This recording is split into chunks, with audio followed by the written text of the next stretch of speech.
Ontario ਦੇ peel ਖੇਤਰ ਵਿੱਚ ਅਪਰਾਧ ਦਾ ਗ੍ਰਾਫ ਚੜਿਆ। ਗੋਲੀਬਾਰੀ ਦੇ ਮਾਮਲਿਆਂ ਵਿੱਚ ਵੱਡਾ ਵਾਧਾ। ਪਰਮਜੀਤ ਕੌਰ ਖਾਲੜਾ ਨੇ ਭਗਵੰਤ ਮਾਨ ਸਰਕਾਰ ਨੂੰ ਘੇਰਿਆ। ਖਾਲੜਾ ਕੇਸ ਦੇ ਦੋਸ਼ੀਆਂ ਬਾਰੇ ਪੁੱਛੇ ਸਵਾਲ। ਭਾਈ ਅੰਮ੍ਰਿਤਪਾਲ ਸਿੰਘ ਤੇ ਬੰਦੀ ਸਿੰਘਾਂ ਦੀ ਰਿਹਾਈ ਲਈ ਕੱਲ੍ਹ ਨੂੰ ਚੰਡੀਗੜ੍ਹ ਵੱਲ ਵਿਸ਼ਾਲ ਮਾਰਚ ਦਾ ਐਲਾਨ।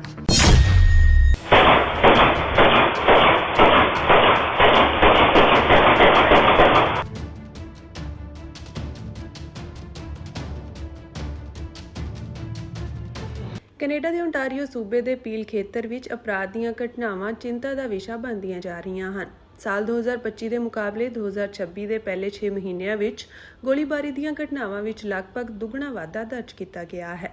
ਪੀਲ ਰੀਜਨਲ ਪੁਲਿਸ ਮੁਤਾਬਕ ਇਸ ਸਾਲ ਦੇ ਪਹਿਲੇ 6 ਮਹੀਨਿਆਂ ਦੌਰਾਨ ਮਿਸੀਸਾਗਾ ਤੇ ਬਰੈਂਪਟਨ ਵਿੱਚ 103 ਗੋਲੀਬਾਰੀ ਦੀਆਂ ਘਟਨਾਵਾਂ ਵਾਪਰੀਆਂ ਹਨ, ਜਦਕਿ ਪਿਛਲੇ ਸਾਲ ਇਸੇ ਸਮੇਂ ਦੌਰਾਨ ਇਹ ਗਿਣਤੀ 58 ਸੀ। ਡਿਪਟੀ ਪੁਲਿਸ ਮੁਖੀ ਨਿਕ ਦਾ ਕਹਿਣਾ ਹੈ ਕਿ ਇਸ ਵਾਧੇ ਦਾ ਮੁੱਖ ਕਾਰਨ ਜਬਰੀ ਵਸੂਲੀ, ਸੰਗਠਿਤ ਅਪਰਾਧ ਅਤੇ ਅੰਤਰਰਾਸ਼ਟਰੀ ਨਸ਼ੀਲੇ ਪਦਾਰਥਾਂ ਦਾ ਗੈਰ ਕਾਨੂੰਨੀ ਵਪਾਰ ਹੈ। ਉਨ੍ਹਾਂ ਦੱਸਿਆ ਕਿ ਪੁਲਿਸ ਦੀਆਂ ਵਿਸ਼ੇਸ਼ ਟੀਮਾਂ ਲਗਾਤਾਰ ਗੈਰ ਕਾਨੂੰਨੀ ਹਥਿਆਰ ਬਰਾਮਦ ਕਰ ਰਹੀਆਂ ਹਨ ਅਤੇ ਕਈ ਹਥਿਆਰ ਅਮਰੀਕਾ ਤੋਂ ਕੈਨੇਡਾ ਲਿਆਂਦੇ ਜਾ ਰਹੇ ਹਨ। ਜ਼ਿਕਰਯੋਗ ਹੈ ਕਿ ਪੀਲ ਖੇਤਰ ਦੇ ਸ਼ਹਿਰ ਬਰੈਂਪਟਨ ਵਿੱਚ ਵੱਡੀ ਗਿਣਤੀ ਵਿੱਚ ਸਿੱਖ ਰਹਿੰਦੇ ਹਨ ਅਤੇ ਭਾਰਤ ਵਿੱਚ ਸਿੱਖ ਕਿਸਾਨਾਂ ਵੱਲੋਂ ਮੋਦੀ ਸਰਕਾਰ ਨੂੰ ਹਰਾਉਣ ਤੋਂ ਬਾਅਦ ਭਾਰਤ ਦੇ ਬਿਸ਼ਨੋਈ ਗੈਂਗ ਅਤੇ ਹੋਰ ਭਾਰਤੀ ਗੈਂਗਾਂ ਵੱਲੋਂ ਸਿੱਖ ਵਪਾਰੀਆਂ ਨੂੰ ਵੱਡੇ ਪੱਧਰ ਤੇ ਨਿਸ਼ਾਨਾ ਬਣਾਇਆ ਗਿਆ ਹੈ। ਬਿਸ਼ਨੋਈ ਗੈਂਗ ਨਾਲ ਸੰਬੰਧਿਤ ਬੰਦੇ ਸਿੱਖ ਵਪਾਰੀਆਂ ਨੂੰ ਐਕਸਟੋਰਸ਼ਨ ਕਾਲਾਂ ਕਰਦੇ ਹਨ ਅਤੇ ਭਾਈਚਾਰੇ ਵਿੱਚ ਡਰ ਪਾਉਣ ਲਈ ਘਰਾਂ ਉੱਤੇ ਅਤੇ ਵਪਾਰਕ ਥਾਵਾਂ ਤੇ ਗੋਲੀਆਂ ਚਲਾਉਂਦੇ ਹਨ। ਕੈਨੇਡਾ ਵੱਲੋਂ ਇਸ ਭਾਰਤੀ ਗੈਂਗ ਨੂੰ ਅੱਤਵਾਦੀ ਸੰਗਠਨ ਐਲਾਨ ਦਿੱਤਾ ਗਿਆ ਹੈ। ਉੱਥੇ ਹੀ ਘਰਾਂ ਵਿੱਚ ਹਮਲਿਆਂ ਦੇ ਮਾਮਲੇ 2024 ਦੇ ਮੁਕਾਬਲੇ ਕੁਝ ਘੱਟ ਹੋਏ ਹਨ, ਪਰ ਇਹ ਸਮੱਸਿਆ ਅਜੇ ਵੀ ਬਰਕਰਾਰ ਹੈ। 2024 ਵਿੱਚ ਪਿਛਲੇ 6 ਮਹੀਨਿਆਂ ਦੌਰਾਨ 50 ਮਾਮਲੇ ਸਾਹਮਣੇ ਆਏ ਸਨ, ਜੋ 2025 ਵਿੱਚ ਘਟ ਕੇ 34 ਰਹੇ, ਜਦਕਿ 2026 ਵਿੱਚ ਹੁਣ ਤੱਕ 36 ਮਾਮਲੇ ਦਰਜ ਕੀਤੇ ਗਏ ਹਨ। ਮਿਸੀਸਾਗਾ ਦੇ ਇੱਕ ਰੀਅਲ ਸਟੇਟ ਬ੍ਰੋਕਰ ਸੈਮ ਨੇ ਆਪਣਾ ਤਜਰਬਾ ਸਾਂਝਾ ਕਰਦਿਆਂ ਦੱਸਿਆ ਕਿ ਜੁਲਾਈ 2023 ਵਿੱਚ ਹਥਿਆਰਬੰਦ ਲੁਟੇਰੇ ਸਵੇਰੇ ਉਹਨਾਂ ਦੇ ਘਰ ਵਿੱਚ ਦਾਖਲ ਹੋਏ, ਕਾਰਾਂ ਦੀਆਂ ਚਾਬੀਆਂ ਲੈ ਕੇ ਵਾਹਨ ਲੁੱਟ ਕੇ ਫਰਾਰ ਹੋ ਗਏ। ਪੁਲਿਸ ਜਾਂਚ ਵਿੱਚ ਸਾਹਮਣੇ ਆਇਆ ਕਿ ਇਸ ਘਟਨਾ ਵਿੱਚ 7 ਸ਼ੱਕੀ ਸ਼ਾਮਿਲ ਸਨ ਅਤੇ ਹਰ ਇੱਕ ਕੋਲ ਹਥਿਆਰ ਹੋਣ ਦਾ ਸ਼ੱਕ ਸੀ। ਉਨ੍ਹਾਂ ਦੱਸਿਆ ਕਿ 2025 ਵਿੱਚ ਉਹ ਇੱਕ ਵਾਰ ਫਿਰ ਕਾਰ ਜੈਕਿੰਗ ਦਾ ਸ਼ਿਕਾਰ ਬਣੇ, ਜਦੋਂ ਦੋ ਨੌਜਵਾਨਾਂ ਨੇ ਉਹਨਾਂ ਨੂੰ ਬੰਦੂਕ ਦੀ ਨੋਕ ਤੇ ਕਾਰ ਦੀਆਂ ਚਾਬੀਆਂ ਦੇਣ ਲਈ ਮਜਬੂਰ ਕੀਤਾ। ਉਨ੍ਹਾਂ ਕਿਹਾ ਕਿ ਹੁਣ ਉਹ ਆਪਣੇ ਹੀ ਸ਼ਹਿਰ ਵਿੱਚ ਖੁਦ ਨੂੰ ਸੁਰੱਖਿਅਤ ਮਹਿਸੂਸ ਨਹੀਂ ਕਰਦੇ ਅਤੇ ਸਵਾਲ ਕਰਦੇ ਹਨ ਕਿ ਕੀ ਇਹ ਉਹੀ ਕੈਨੇਡਾ ਹੈ ਜਿਸ ਦੀ ਲੋਕਾਂ ਨੇ ਕਲਪਨਾ ਕੀਤੀ ਸੀ। ਦੂਜੇ ਪਾਸੇ ਡਿਪਟੀ ਪੁਲਿਸ ਮੁਖੀ ਦਾ ਕਹਿਣਾ ਹੈ ਕਿ ਭਾਵੇਂ ਕੁਝ ਅਪਰਾਧਾਂ ਵਿੱਚ ਵਾਧਾ ਹੋਇਆ, ਪਰ ਅੰਕੜਿਆਂ ਅਨੁਸਾਰ ਪੂਰੇ ਕੈਨੇਡਾ ਵਿੱਚ ਕੁੱਲ ਅਪਰਾਧ ਦਰ ਵਿੱਚ ਕਮੀ ਆਈ ਹੈ। ਉਨ੍ਹਾਂ ਇਹ ਵੀ ਮੰਨਿਆ ਕਿ ਸੋਸ਼ਲ ਮੀਡੀਆ ਤੇ ਵਾਇਰਲ ਹੋਣ ਵਾਲੀਆਂ ਹਿੰਸਕ ਘਟਨਾਵਾਂ ਲੋਕਾਂ ਵਿੱਚ ਡਰ ਨੂੰ ਹੋਰ ਵਧਾ ਦਿੰਦੀਆਂ ਹਨ। ਪੁਲਿਸ ਨੇ ਕੇਂਦਰ ਸਰਕਾਰ ਨੂੰ ਅਪੀਲ ਕੀਤੀ ਹੈ ਕਿ ਅਪਰਾਧ ਅਤੇ ਗੈਂਗ ਗਤੀਵਿਧੀਆਂ ਤੇ ਨਕੇਲ ਕੱਸਣ ਲਈ ਕਾਨੂੰਨਾਂ ਨੂੰ ਹੋਰ ਸਖਤ ਕੀਤਾ ਜਾਵੇ ਅਤੇ ਜਾਂਚ ਏਜੰਸੀਆਂ ਨੂੰ ਵਧੇਰੇ ਅਧਿਕਾਰ ਦਿੱਤੇ ਜਾਣ। ਪੀਲ ਰੀਜਨਲ ਪੁਲਿਸ ਦਾ ਕਹਿਣਾ ਹੈ ਕਿ ਲੋਕਾਂ ਦੀ ਸੁਰੱਖਿਆ ਉਹਨਾਂ ਦੀ ਸਭ ਤੋਂ ਵੱਡੀ ਤਰਜੀਹ ਹੈ ਅਤੇ ਭਾਈਚਾਰੇ ਨੂੰ ਸੁਰੱਖਿਅਤ ਬਣਾਉਣ ਲਈ ਹਰ ਸੰਭਵ ਕਦਮ ਚੁੱਕੇ ਜਾ ਰਹੇ ਹਨ।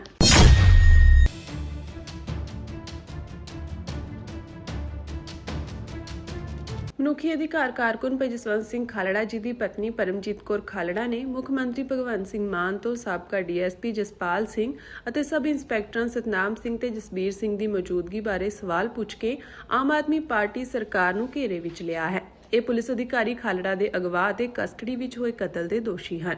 ਫਿਲਮ ਸਤਲੁਜ ਨਾਲ ਜੁੜੇ ਵਿਵਾਦ ਦਰਮਿਆਨ ਖਾਲੜਾ ਕਤਲ ਕੇਸ ਦੇ ਦੋਸ਼ੀਆਂ ਤੇ ਇੱਕ ਵਾਰ ਫਿਰ ਚਰਚਾ ਛਿੜ ਗਈ ਹੈ, ਜਿੱਥੇ 26 ਮਈ 2023 ਨੂੰ ਨਾਭਾ ਓਪਨ 에ਅਰ ਜੇਲ੍ਹ ਤੋਂ ਰਿਹਾ ਹੋਏ ਸਾਬਕਾ ਡੀਐਸਪੀ ਜਸਪਾਲ ਸਿੰਘ ਦੇ ਥਾਂ ਪਤੇ ਬਾਰੇ ਅਜੇ ਵੀ ਕੋਈ ਜਾਣਕਾਰੀ ਨਹੀਂ ਹੈ। ਉੱਥੇ ਸੂਬਾ ਸਰਕਾਰ ਦਾ ਦਾਅਵਾ ਹੈ ਕਿ ਭਗਵੰਤ ਮਾਨ ਸਰਕਾਰ ਨੇ ਇਸ ਕੇਸ ਦੇ ਦੋਸ਼ੀਆਂ ਦੀ ਸਮੇਂ ਤੋਂ ਪਹਿਲਾਂ ਰਿਹਾਈ ਨਾਲ ਜੁੜੀ ਕਿਸੇ ਫਾਈਲ ਤੇ ਦਸਤਖਤ ਨਹੀਂ ਕੀਤੇ ਹਨ। ਜ਼ਿਕਰਯੋਗ ਹੈ ਕਿ ਸਾਬਕਾ ਡੀਐਸਪੀ ਜਸਪਾਲ ਸਿੰਘ ਅਤੇ ਹੋਰ ਪੁਲਿਸ ਵਾਲਿਆਂ ਨੂੰ 2005 ਵਿੱਚ ਸੀਬੀਆਈ ਅਦਾਲਤ ਨੇ ਦੋਸ਼ੀ ਠਹਿਰਾਉਂਦਿਆਂ ਉਮਰ ਕੈਦ ਦੀ ਸਜ਼ਾ ਸੁਣਾਈ ਸੀ, ਜਿਸ ਨੂੰ 2007 ਵਿੱਚ ਪੰਜਾਬ ਅਤੇ ਹਰਿਆਣਾ ਹਾਈ ਕੋਰਟ ਅਤੇ 2011 ਵਿੱਚ ਸੁਪਰੀਮ ਕੋਰਟ ਨੇ ਵੀ ਬਰਕਰਾਰ ਰੱਖਿਆ ਸੀ। ਉਹ ਮਈ 2023 ਵਿੱਚ ਅੰਤਰਿਮ ਜ਼ਮਾਨਤ ਤੇ ਬਾਹਰ ਆਇਆ ਸੀ। ਇਸ ਕੇਸ ਵਿੱਚ ਦੋਸ਼ੀ ਠਹਿਰਾਏ ਗਏ 8 ਪੁਲਿਸ ਮੁਲਾਜ਼ਮਾਂ ਵਿੱਚੋਂ 4 ਦੀ ਮੌਤ ਹੋ ਚੁੱਕੀ ਹੈ, 3 ਜ਼ਮਾਨਤ ਤੇ ਬਾਹਰ ਹਨ ਅਤੇ ਇੱਕ ਅਜੇ ਵੀ ਜੇਲ੍ਹ ਵਿੱਚ ਹੈ। ਜਿਹੜਾ ਕੱਲ ਦਾ ਪ੍ਰਦਰਸ਼ਨ ਹੈਗਾ, ਮਕਸਦ ਹੈ ਭਾਈ ਅੰਮ੍ਰਿਤਪਾਲ ਸਿੰਘ ਜੀ ਸਾਡੇ ਜੋ ਮੈਂਬਰ ਪਾਰਲੀਮੈਂਟ ਨੇ ਖਡੂਰ ਸਾਹਿਬ ਤੋਂ, ਜੋ ਇਸ ਜਥੇਬੰਦੀ ਦੇ ਪ੍ਰਧਾਨ ਨੇ, ਉਹਨਾਂ ਦੀ ਰਿਹਾਈ, ਕਿਉਂਕਿ ਸਰਕਾਰ ਵੱਲੋਂ ਝੂਠੇ ਕੇਸ ਪਾ ਕੇ ਉਹਨਾਂ ਨੂੰ ਜੇਲ੍ਹ ਦੇ ਵਿੱਚ ਬੰਦ ਕੀਤਾ ਗਿਆ। ਪਹਿਲਾਂ NSA ਲਾਈ ਗਈ, ਹੁਣ NSA ਖਤਮ ਹੋਣ ਦੇ ਬਾਵਜੂਦ ਵੀ ਉਹਨਾਂ ਨੂੰ ਡਿਬਰੂਗੜ੍ਹ ਦੀ ਜੇਲ੍ਹ ਦੇ ਵਿੱਚ ਰੱਖਿਆ ਗਿਆ। ਨਾ ਤਾਂ ਉਹਨਾਂ ਨੂੰ ਪੰਜਾਬ ਸ਼ਿਫਟ ਕੀਤਾ ਗਿਆ ਅਤੇ ਨਾ ਹੀ ਉਹਨਾਂ ਨੂੰ ਪਾਰਲੀਮੈਂਟ ਦੇ ਵਿੱਚ ਬੋਲਣ ਦਾ ਮੌਕਾ ਦਿੱਤਾ ਗਿਆ। ਵਾਰਿਸ ਪੰਜਾਬ ਦੇ ਜਥੇਬੰਦੀ ਦੇ ਮੁਖੀ ਭਾਈ ਅੰਮ੍ਰਿਤਪਾਲ ਸਿੰਘ ਅਤੇ ਦੇਸ਼ ਦੀਆਂ ਵੱਖ-ਵੱਖ ਜੇਲ੍ਹਾਂ ਵਿੱਚ ਨਜ਼ਰਬੰਦ ਬੰਦੀ ਸਿੰਘਾਂ ਦੀ ਤੁਰੰਤ ਰਿਹਾਈ ਦੀ ਮੰਗ ਨੂੰ ਲੈ ਕੇ ਜਥੇਬੰਦੀ ਨਾਲ ਜੁੜੇ ਆਗੂ, ਵਰਕਰ ਅਤੇ ਸਮਰਥਕ ਕੱਲ੍ਹ ਨੂੰ ਚੰਡੀਗੜ੍ਹ ਵਿਖੇ ਇੱਕ ਵਿਸ਼ਾਲ ਸ਼ਾਂਤਮਈ ਮਾਰਚ ਕੱਢਣਗੇ। ਵਾਰਿਸ ਪੰਜਾਬ ਦੇ ਜਥੇਬੰਦੀ ਦੇ ਆਗੂ ਮਨਪ੍ਰੀਤ ਸਿੰਘ ਯਾਲੀ ਨੇ ਅੱਜ ਨੌਜਵਾਨਾਂ ਤੇ ਆਮ ਜਨਤਾ ਨੂੰ ਅਪੀਲ ਕੀਤੀ ਕਿ ਉਹ ਭਾਈ ਅੰਮ੍ਰਿਤਪਾਲ ਸਿੰਘ ਅਤੇ ਬੰਦੀ ਸਿੰਘਾਂ ਦੀ ਰਿਹਾਈ ਦੀ ਇਸ ਵਾਜਬ ਮੰਗ ਦਾ ਪੂਰਨ ਸਮਰਥਨ ਕਰਨ। ਯਾਲੀ ਨੇ ਕਿਹਾ ਕਿ ਅਸੀਂ ਵੱਡੀ ਗਿਣਤੀ ਵਿੱਚ ਚੰਡੀਗੜ੍ਹ ਵੱਲ ਕੂਚ ਕਰ ਰਹੇ ਹਾਂ। ਮੈਨੂੰ ਉਮੀਦ ਹੈ ਕਿ ਮੇਰੇ ਇਲਾਕੇ ਦਾਖਾ ਤੇ ਆਸ-ਪਾਸ ਤੋਂ ਹੀ ਲਗਭਗ 500 ਵਾਹਨ ਇਸ ਸ਼ਾਂਤਮਈ ਰੋਸ ਪ੍ਰਦਰਸ਼ਨ ਵਿੱਚ ਹਿੱਸਾ ਲੈਣਗੇ। ਸਾਰੇ ਪ੍ਰਦਰਸ਼ਨਕਾਰੀ ਪਹਿਲਾਂ ਗੁਰਦੁਆਰਾ ਅੰਬ ਸਾਹਿਬ ਮੁਹਾਲੀ ਵਿਖੇ ਇਕੱਠੇ ਹੋਣਗੇ ਅਤੇ ਉਸ ਤੋਂ ਬਾਅਦ ਮੁੱਖ ਮੰਤਰੀ ਦੀ ਰਿਹਾਇਸ਼ ਵੱਲ ਮਾਰਚ ਕਰਕੇ ਰੋਸ ਧਰਨਾ ਦੇਣਗੇ। ਉਨ੍ਹਾਂ ਲੋਕਾਂ ਨੂੰ ਵੱਡੀ ਗਿਣਤੀ ਵਿੱਚ ਸ਼ਾਮਿਲ ਹੋਣ ਦੀ ਅਪੀਲ ਕਰਦਿਆਂ ਇਸ ਗੱਲ ਤੇ ਖਾਸ ਜ਼ੋਰ ਦਿੱਤਾ ਕਿ ਪ੍ਰਦਰਸ਼ਨ ਪੂਰੀ ਤਰ੍ਹਾਂ ਸ਼ਾਂਤਮਈ ਰਹਿਣਾ ਚਾਹੀਦਾ ਹੈ। ਉਨ੍ਹਾਂ ਨੇ ਸਭ ਨੂੰ ਅਮਨ ਕਾਨੂੰਨ ਦੀ ਵਿਵਸਥਾ ਬਣਾਏ ਰੱਖਣ ਅਤੇ ਕਿਸੇ ਵੀ ਤਰ੍ਹਾਂ ਦੀ ਹਿੰਸਾ ਤੋਂ ਦੂਰ ਰਹਿਣ ਦੀ ਅਪੀਲ ਕੀਤੀ।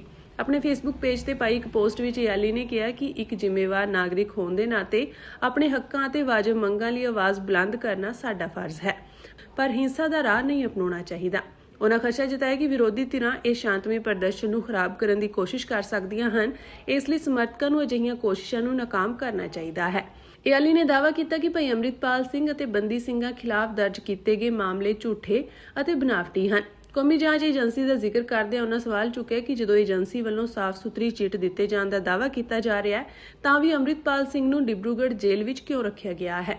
ਉਨ੍ਹਾਂ ਇਹ ਵੀ ਪੁੱਛਿਆ ਕਿ ਨਜ਼ਰਬੰਦ ਆਗੂਆਂ ਨੂੰ ਪੈਰੋਲ ਤੇ ਰਿਹਾ ਕਿਉਂ ਨਹੀਂ ਕੀਤਾ ਜਾ ਰਿਹਾ। ਉਨ੍ਹਾਂ ਅੱਗੇ ਕਿਹਾ ਕਿ ਇਹਨਾਂ ਆਗੂਆਂ ਨੇ ਸਦਾ ਪੰਜਾਬ ਅਤੇ ਪੰਜਾਬੀਅਤ ਦੀ ਆਵਾਜ਼ ਬੁਲੰਦ ਕੀਤੀ ਹੈ। ਸਾਨੂੰ ਇੱਕ ਸ਼ਾਂਤਮਈ ਰੋਸ ਪ੍ਰਦਰਸ਼ਨ ਰਾਹੀਂ ਪ੍ਰਸ਼ਾਸਨ ਅਤੇ ਸਰਕਾਰ ਨੂੰ ਝੁਕਾਉਣਾ ਹੋਵੇਗਾ। ਵਾਰਿਸ ਪੰਜਾਬ ਦੇ ਸਾਰੇ ਜ਼ਿਲ੍ਹਿਆਂ ਦੇ ਆਗੂ ਇਸ ਮਾਰਚ ਦੀ ਅਗਵਾਈ ਕਰਨਗੇ, ਜਿਨ੍ਹਾਂ ਦੇ ਪਿੱਛੇ ਨੌਜਵਾਨ ਚੱਲਣਗੇ। ਯਾਲੀ ਨੇ ਦਾਅਵਾ ਕੀਤਾ ਕਿ ਇਹ ਪ੍ਰਦਰਸ਼ਨ ਸਰਕਾਰ ਅਤੇ ਪ੍ਰਸ਼ਾਸਨ ਤੇ ਡੂੰਘੀ ਛਾਪ ਛੱਡੇਗਾ।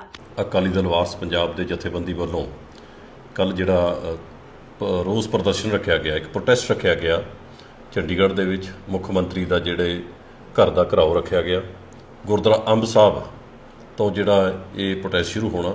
ਸੋ ਸਾਰੇ ਜਿਹੜੇ ਅਕਾਲੀ ਦਲ ਵਾਰਿਸ ਪੰਜਾਬ ਦੇ ਜਥੇਬੰਦੀ ਦੇ ਵਰਕਰ ਸਾਹਿਬਾਨ ਨੇ, ਉਹਨਾਂ ਨੂੰ ਬੇਨਤੀ ਆ ਕਿ ਆਪਾਂ ਸਮੇਂ ਸਿਰ ਇੱਕ ਤਾਂ 10 ਵਜੇ ਤੱਕ ਉੱਥੇ ਗੁਰਦੁਆਰਾ ਸਾਹਿਬ ਪਹੁੰਚਣਾ ਅੰਬ ਸਾਹਿਬ, ਅਤੇ ਉੱਥੋਂ ਸ਼ਾਂਤਮਈ ਜਿਹੜਾ ਇਹ ਉੱਥੋਂ ਆਪਾਂ ਚਾਲੇ ਪਾਉਣੇ ਆ। ਅਤੇ ਇਹ ਜਿਹੜਾ ਪ੍ਰੋਟੈਸਟ ਹੈਗਾ ਇਹਦੇ ਵਿੱਚ ਕਿਸੇ ਤਰ੍ਹਾਂ ਦੀ ਵੀ ਕੋਈ ਹੁਲੜਬਾਜ਼ੀ ਨਹੀਂ ਹੋਣੀ ਚਾਹੀਦੀ, ਕਿਉਂਕਿ ਬਹੁਤ ਸਾਰੇ ਜਿਹੜੇ ਵਿੱਚ ਸ਼ਰਾਰਤੀ ਅਨਸਰ ਨੇ, ਕੋਈ ਸਾਡੇ ਵਿਰੋਧੀਆਂ ਵੱਲੋਂ ਵੀ ਕਈ ਵਾਰ ਪਲਾਨ ਕੀਤੇ ਜਾਂਦੇ ਨੇ। ਤਾਂ ਉਹਦੇ ਲਈ ਆਪਣੀ ਵੱਡੀ ਜ਼ਿੰਮੇਵਾਰੀ ਬਣਦੀ ਆ ਕਿ ਸਾਡਾ ਜਿਹੜਾ ਇਹਦਾ ਮਕਸਦ ਕੀ ਆ। ਜਿਹੜਾ ਕੱਲ੍ਹ ਦਾ ਪ੍ਰਦਰਸ਼ਨ ਹੈਗਾ, ਮਕਸਦ ਹੈ ਭਾਈ ਅੰਮ੍ਰਿਤਪਾਲ ਸਿੰਘ ਜੀ ਸਾਡੇ ਜੋ ਮੈਂਬਰ ਪਾਰਲੀਮੈਂਟ ਨੇ ਖਡੂਰ ਸਾਹਿਬ ਤੋਂ, ਜੋ ਇਸ ਜਥੇਬੰਦੀ ਦੇ ਪ੍ਰਧਾਨ ਨੇ, ਉਹਨਾਂ ਦੀ ਰਿਹਾਈ। ਕਿਉਂਕਿ ਸਰਕਾਰ ਵੱਲੋਂ ਝੂਠੇ ਕੇਸ ਪਾ ਕੇ ਉਹਨਾਂ ਨੂੰ ਜੇਲ੍ਹ ਦੇ ਵਿੱਚ ਬੰਦ ਕੀਤਾ ਗਿਆ। ਪਹਿਲਾਂ NSA ਲਾਈ ਗਈ, ਹੁਣ NSA ਖਤਮ ਹੋਣ ਦੇ ਬਾਵਜੂਦ ਵੀ ਉਹਨਾਂ ਨੂੰ ਡਿਬਰੂਗੜ੍ਹ ਦੀ ਜੇਲ੍ਹ ਦੇ ਵਿੱਚ ਰੱਖਿਆ ਗਿਆ। ਨਾ ਤਾਂ ਉਹਨਾਂ ਨੂੰ ਪੰਜਾਬ ਸ਼ਿਫਟ ਕੀਤਾ ਗਿਆ ਅਤੇ ਨਾ ਹੀ ਉਹਨਾਂ ਨੂੰ ਪਾਰਲੀਮੈਂਟ ਦੇ ਵਿੱਚ ਬੋਲਣ ਦਾ ਮੌਕਾ ਦਿੱਤਾ ਗਿਆ, ਅਤੇ ਨਾ ਹੀ ਹੁਣ ਤੱਕ ਉਹਨਾਂ ਦੇ MP ਲੈਡ ਫੰਡ ਨੇ ਜਿਹੜੇ ਉਹ ਜਾਰੀ ਹੋਏ ਨੇ। ਅਤੇ ਉਹਦੇ ਨਾਲ ਜਿਹੜੇ ਸਾਡੇ ਬੰਦੀ ਸਿੰਘ ਨੇ ਲੰਬੇ ਸਮੇਂ ਤੋਂ ਜੇਲ੍ਹਾਂ ਦੇ ਵਿੱਚ ਬੰਦ ਨੇ, ਪੰਜਾਬ ਦੇ ਹੱਕਾਂ ਲਈ, ਪੰਜਾਬ ਦੇ ਹਿੱਤਾਂ ਲਈ, ਪੰਜਾਬ ਦੇ ਪਾਣੀਆਂ ਲਈ ਜਿਹੜੀ ਉਹ ਲੜਾਈ ਉਹਨਾਂ ਨੇ ਲੜੀ, ਉਹਨਾਂ ਦੀ ਕੋਈ ਨਿੱਜੀ ਲੜਾਈ ਨਹੀਂ ਸੀ। ਉਹ ਪੰਜਾਬ ਦੇ ਹੱਕਾਂ ਲਈ ਲੜਦੇ ਆ, ਜੇਲ੍ਹਾਂ ਦੇ ਵਿੱਚ ਬੰਦ ਨੇ, ਸਜ਼ਾ ਪੂਰੀਆਂ ਕਰ ਚੁੱਕੇ ਨੇ। ਨਾ ਤਾਂ ਉਹਨਾਂ ਦੀ ਰਿਹਾਈ ਹੋ ਰਹੀ ਆ, ਇੱਥੋਂ ਤੱਕ ਕਿ ਉਹਨਾਂ ਨੂੰ ਪੈਰੋਲ ਤੱਕ ਨਹੀਂ ਮਿਲ ਰਹੀ। ਸੋ ਇਹਦੇ ਲਈ ਵੀ ਜਿਹੜਾ ਲੰਬੇ ਸਮੇਂ ਤੋਂ ਚੰਡੀਗੜ੍ਹ ਦੇ ਵਿੱਚ ਹੀ ਇੱਕ ਧਰਨਾ ਜਿਹੜਾ ਉਹ ਵੀ ਚੱਲ ਰਿਹਾ ਵਾ ਬੰਦੀ ਸਿੰਘਾਂ ਦੀ ਰਿਹਾਈ ਦੇ ਲਈ। ਸੋ ਉਹਦੀ ਵੀ ਅਸੀਂ ਹਮਾਇਤ ਕਰਦੇ ਹਾਂ। ਅਤੇ ਮੇਰੀ ਫਿਰ ਬੇਨਤੀ ਆ ਸਾਰੇ ਅਕਾਲੀ ਦਲ ਵਾਰਿਸ ਪੰਜਾਬ ਦੇ ਜਥੇਬੰਦੀ ਦੇ ਵਰਕਰ ਸਾਹਿਬਾਨ ਨੂੰ, ਉਹਦੇ ਨਾਲ ਹੀ ਸਮੁੱਚੇ ਪੰਜਾਬ ਦੇ ਨੌਜਵਾਨਾਂ ਨੂੰ ਅਤੇ ਸਾਡੀਆਂ ਮਾਤਾਵਾਂ ਭੈਣਾਂ ਨੂੰ, ਬਜ਼ੁਰਗਾਂ ਨੂੰ, ਕਿ ਪੰਜਾਬ ਦੇ ਹੱਕਾਂ ਦੇ ਲਈ, ਇਨਸਾਫ ਦੇ ਲਈ, ਕਿਉਂਕਿ ਸਾਡੇ ਨਾਲ ਹਮੇਸ਼ਾ ਹੀ ਵੱਡੀਆਂ ਜਾਤੀਆਂ ਹੋਈਆਂ ਨੇ। ਅਤੇ ਅਸੀਂ ਜਿਹੜਾ ਇਹ ਪ੍ਰਦਰਸ਼ਨ ਕਰਨ ਜਾ ਰਹੇ ਹਾਂ, ਬੜਾ ਸ਼ਾਂਤਮਈ ਪ੍ਰੋਟੈਸਟ ਹੈਗਾ। ਆਪਾਂ ਜ਼ਰੂਰ ਇਸ ਗੱਲ ਦਾ ਧਿਆਨ ਰੱਖਣਾ ਵੀ ਕਿਤੇ ਵੀ ਕੋਈ ਹੁੱਲੜਬਾਜ਼ੀ ਨਾ ਹੋਵੇ, ਕੋਈ ਵੀ ਕਾਨੂੰਨ ਅਸੀਂ ਹੱਥ ਦੇ ਵਿੱਚ ਨਾ ਲਈਏ। ਇਹ ਕਿਉਂਕਿ ਪ੍ਰੋਟੈਸਟ ਉਹੀ ਕਾਮਯਾਬ ਹੁੰਦੇ ਨੇ ਜਿਹੜੇ ਸ਼ਾਂਤਮਈ ਹੋਣ, ਕਿਉਂਕਿ ਵੱਡਾ ਇਕੱਠ ਅਤੇ ਸ਼ਾਂਤਮਈ ਪ੍ਰਦਰਸ਼ਨ ਹਮੇਸ਼ਾ ਹੀ ਉਹਦੇ ਵਿੱਚ ਪਿਛਲੇ ਸਮੇਂ ਜੇਕਰ ਅਸੀਂ ਦੇਖੀਏ ਇਹ ਕਾਮਯਾਬੀਆਂ ਜ਼ਰੂਰ ਮਿਲਦੀਆਂ ਨੇ।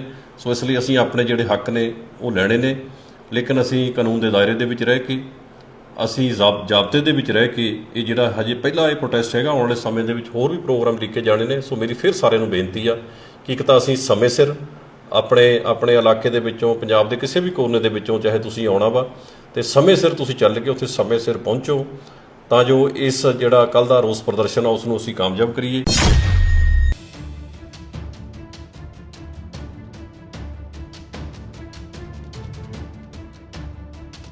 ਸ਼੍ਰੀ ਅਕਾਲ ਤਖਤ ਸਾਹਿਬ ਦੇ ਕਾਰਜਕਾਰੀ ਜਥੇਦਾਰ ਗਿਆਨੀ ਕੁਲਦੀਪ ਸਿੰਘ ਗੜਗੱਜ ਨੇ ਗੁਰਦੁਆਰਾ ਸਾਹਿਬਾਨਾਂ ਦੇ ਕੈਂਪਸ ਵਿੱਚ ਸਥਿਤ ਲੰਗਰ ਹਾਲ ਜਾਂ ਹੋਰ ਥਾਵਾਂ ਤੇ ਯੋਗ ਅਭਿਆਸ ਕਰਨ ਜਾਂ ਕਰਾਉਣ ਨੂੰ ਸਿੱਖ ਸਿਧਾਂਤਾਂ ਦੇ ਖਿਲਾਫ ਦੱਸਿਆ ਹੈ। ਉਨ੍ਹਾਂ ਕਿਹਾ ਕਿ ਗੁਰਦੁਆਰਿਆਂ ਦੀ ਹਦੂਦ ਅੰਦਰ ਯੋਗ ਅਭਿਆਸ ਤੇ ਮੁਕੰਮਲ ਰੋਕ ਰਹੇਗੀ। ਜਥੇਦਾਰ ਗੜਗੱਜ ਇੱਥੇ ਮੀਰੀ ਪੀਰੀ ਖਾਲਸਾ ਮਾਰਚ ਦੌਰਾਨ ਸੰਗਤਾਂ ਨੂੰ ਸੰਬੋਧਨ ਕਰ ਰਹੇ ਸਨ।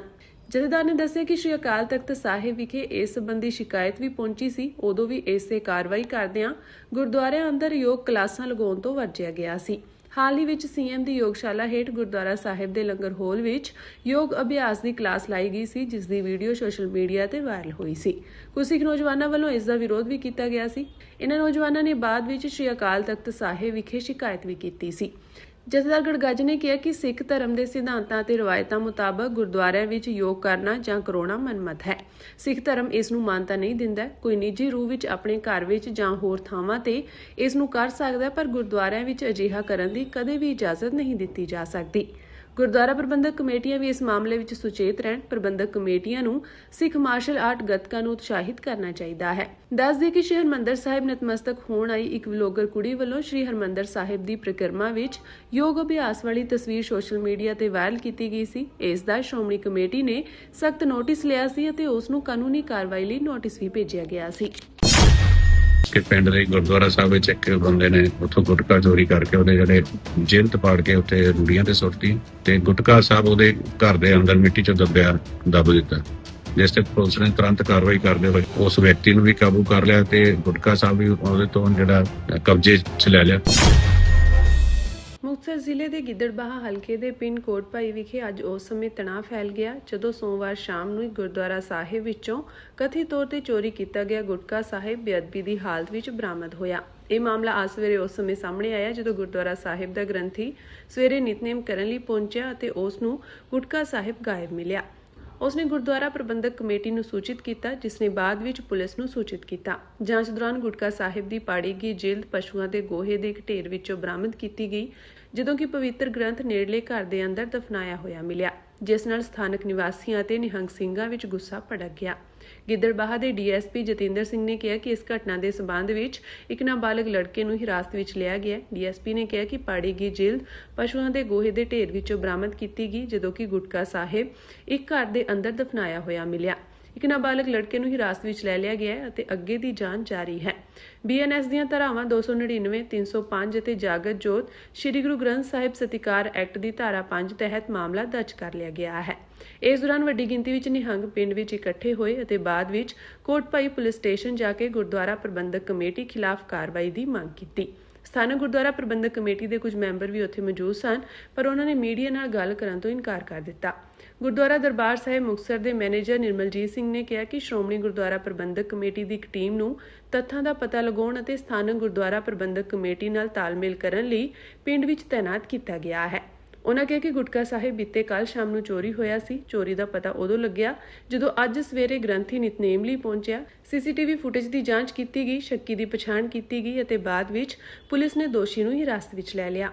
ਮੁਕਤਸਰ ਦੇ ਐਸਐਸਪੀ ਅਭਿਮਨਿਊ ਰਾਣਾ ਨੇ ਕਿਹਾ ਕਿ ਦੋਸ਼ੀ ਲੜਕੇ ਨੇ ਗੋਲਕ ਵਿੱਚੋਂ ਪੈਸੇ ਚੋਰੀ ਕਰਨ ਦੀ ਕੋਸ਼ਿਸ਼ ਕੀਤੀ ਸੀ। ਬਾਅਦ ਵਿੱਚ ਸੁੰਦਰ ਗੁਟਕਾ ਸਾਹਿਬ ਚੁੱਕ ਕੇ ਲੈ ਗਿਆ ਅਤੇ ਉਸ ਦੀ ਬੇਅਦਬੀ ਕੀਤੀ।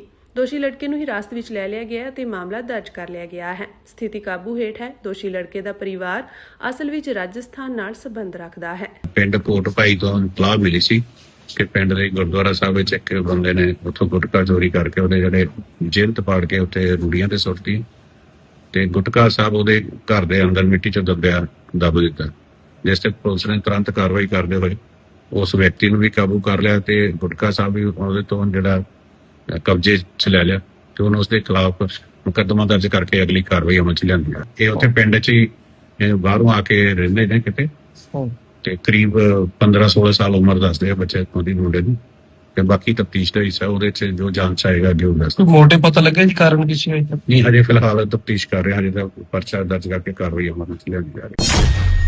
ਅਮਰੀਕੀ ਰਾਸ਼ਟਰਪਤੀ ਡੋਨਾਲਡ ਟਰੰਪ ਅਤੇ ਇਜ਼ਰਾਈਲੀ ਪ੍ਰਧਾਨ ਮੰਤਰੀ ਬੈਂਜਾਮਿਨ ਨੇਤਨਯਾਹੂ ਵਿਚਾਲੇ ਫਰਵਰੀ ਵਿੱਚ ਈਰਾਨ ਵਿਰੁੱਧ ਸਾਂਝੀ ਜੰਗ ਸ਼ੁਰੂ ਹੋਣ ਤੋਂ ਬਾਅਦ ਪਹਿਲੀ ਮੀਟਿੰਗ ਹੋਈ ਹੈ। ਇਹ ਮੀਟਿੰਗ ਅਜਿਹੇ ਸਮੇਂ ਹੋਈ ਹੈ ਜਦੋਂ ਦੋਵੇਂ ਆਗੂ ਘਰੇਲੂ ਦਬਾਅ ਹੇਠ ਹਨ। ਨੇਤਨਯਾਹੂ ਮੁੜ ਚੋਣ ਲੜ ਰਹੇ ਹਨ ਅਤੇ ਟਰੰਪ ਨਵੰਬਰ ਦੀਆਂ ਮੱਧਕਾਲੀ ਚੋਣਾਂ ਤੋਂ ਪਹਿਲਾਂ ਮਹਿੰਗਾਈ ਤੇ ਆਰਥਿਕ ਸੰਕਟ ਨੂੰ ਜਨਮ ਦੇਣ ਵਾਲੀ ਇਸ ਅਣਚਾਹੀ ਜੰਗ ਨੂੰ ਖਤਮ ਕਰਨ ਲਈ ਦਬਾਅ ਹੇਠ ਹਨ। ਮੀਟਿੰਗ ਤੋਂ ਪਹਿਲਾਂ ਟਰੰਪ ਨੇਤਨਯਾਹੂ ਨਾਲ ਆਪਣੀ ਨਾਰਾਜ਼ਗੀ ਜ਼ਾਹਰ ਕਰ ਚੁੱਕੇ ਹਨ। ਟਰੰਪ ਨੇ ਫੋਕਸ ਐਂਡ ਫਰੈਂਡਸ ਨਾਲ ਗੱਲਬਾਤ ਕਰਦਿਆਂ ਕਿਹਾ ਕਿ ਨੇਤਨਯਾਹੂ ਪਿਕੈਕਸ ਮਾਊਂਟੇਨ ਤੇ ਈਰਾਨੀ ਗਤੀਵਿਧੀਆਂ ਬਾਰੇ ਖੁਫੀਆ ਜਾਣਕਾਰੀ ਦੇਣ ਦੀ ਯੋਜਨਾ ਬਣਾ ਰਹੇ ਹਨ, ਜਿਸ ਨੂੰ ਟਰੰਪ ਬੰਬ ਨਾਲ ਉਡਾਉਣ ਦੀ ਧਮਕੀ ਦੇ ਚੁੱਕੇ ਹਨ। ਟਰੰਪ ਨੇ ਕਿਹਾ ਕਿ ਉਹ ਸਭ ਕੁਝ ਜਾਣਦੇ ਹਨ ਅਤੇ ਨੇਤਨਯਾਹੂ ਇਸ ਨੂੰ ਮੁੱਦਾ ਇਸ ਲਈ ਬਣਾ ਰਹੇ ਹਨ ਤਾਂ ਜੋ ਅਮਰੀਕਾ ਨੂੰ ਜੰਗ ਵਿੱਚ ਸ਼ਾਮਿਲ ਰੱਖਿਆ ਜਾ ਸਕੇ। ਟਰੰਪ ਨੇ ਸਵਾਲ ਕੀਤਾ ਕਿ ਅਜਿਹੀਆਂ ਗੱਲਾਂ ਦੁਨੀਆ ਨੂੰ ਦੱਸਣ ਦੀ ਕੀ ਲੋੜ ਹੈ। ਹਾਲਾਂਕਿ ਉਹਨਾਂ ਨੇ ਇਹ ਵੀ ਕਿਹਾ ਕਿ ਦੋਵਾਂ ਦੇ ਵਿਚਕਾਰ ਕੁਝ ਮਤਭੇਦ ਜ਼ਰੂਰ ਹਨ, ਪਰ ਸਥਿਤੀ ਕਾਫੀ ਹੱਦ ਤੱਕ ਸਹੀ ਹੈ। ਜਦੋਂ ਫਰਵਰੀ ਵਿੱਚ ਜੰਗ ਸ਼ੁਰੂ ਹੋਈ ਸੀ ਤਾਂ ਦੋਵਾਂ ਨੇਤਾਵਾਂ ਦਾ ਗੱਠਜੋੜ ਮਜ਼ਬੂਤ ਸੀ, ਪਰ ਜਿਵੇਂ-ਜਿਵੇਂ ਈਰਾਨ ਨੇ ਜਵਾਬੀ ਕਾਰਵਾਈ ਕਰਦਿਆਂ ਅਮਰੀਕੀ ਟਿਕਾਣਿਆਂ ਤੇ ਡਰੋਨ ਤੇ ਮਿਜ਼ਾਈਲਾਂ ਦਾ ਹਮਲਾ ਕੀਤਾ ਅਤੇ ਹਰਮੁਜ਼ ਜਲਮਾਰਗ ਨੂੰ ਬੰਦ ਕੀਤਾ, ਟਰੰਪ ਤੇ ਜੰਗ ਖਤਮ ਕਰਨ ਦਾ ਦਬਾਅ ਵਧ ਗਿਆ। ਇਸ ਦੌਰਾਨ ਨੇਤਨਯਾਹੂ ਪਿਛੋਕੜ ਵਿੱਚ ਚਲੇ ਗਏ ਕਿਉਂਕਿ ਟਰੰਪ ਤਹਿਰਾਨ ਨਾਲ ਸਮਝੌਤਾ ਕਰਨ ਦੀ ਕੋਸ਼ਿਸ਼ ਕਰ ਰਹੇ ਸਨ। ਮੀਟਿੰਗ ਵਿੱਚ ਲੈਬਨਾਨ ਨਾਲ ਹੋਏ ਫਰੇਮਵਰਕ ਸਮਝੌਤੇ ਅਤੇ ਅਬਰਾਹਮ ਅਕਾਰਡਸ ਦੇ ਵਿਸਤਾਰ ਤੇ ਵੀ ਚਰਚਾ ਹੋਵੇਗੀ।